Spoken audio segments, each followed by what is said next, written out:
Assalamu alaikum wa rahmatullahi wa barakatu. Barkanmu da sake saduwa da ku a daidai wannan lokaci wanda muke kawo muku shirin nishadin wanda yake zuwa daga ni Al-Amin Ibrahim. Yau ma kamar kullum za mu kawo muku labari ne akan wani saurayi wanda idan kuka saurara za mu ilmanta, sai dai kuma da ƙarshe za mu nemo mafita daga cikin wannan labari da za mu baku. A yau za mu baku labarin wani saurayi wanda budurwar shi ta gayyace shi gaisuwar iyaye da babbar sallah.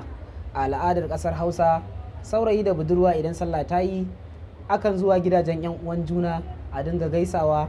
To wannan karan ma dai saurayi budurwa ta gayyace shi ya je gidansu inda za su gaisa da iyayenta.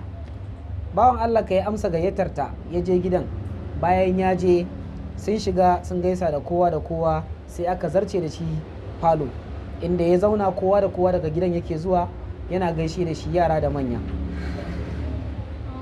Bayan kowa an gama gaisawa aka kawo mishi kayan makulashe da kayan tanɗe-tanɗe da kuma kayan da zai sha domin faranta masa.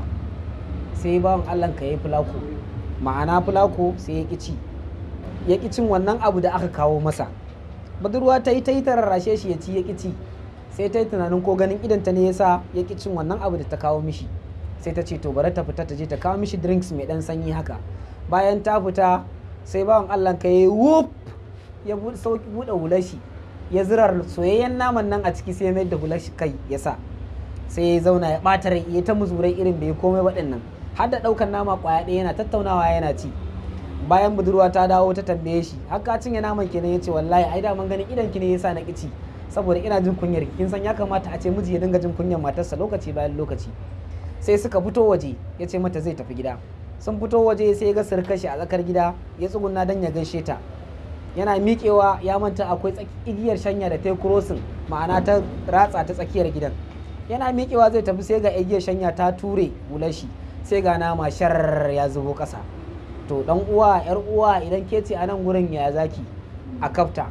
Muna jiran amsoshinku daga nan a kai su TV24. Lambar da za ku turo mana da amsoshinku ita ce 081 05 98 58 da turanci 081 05 98 58 50.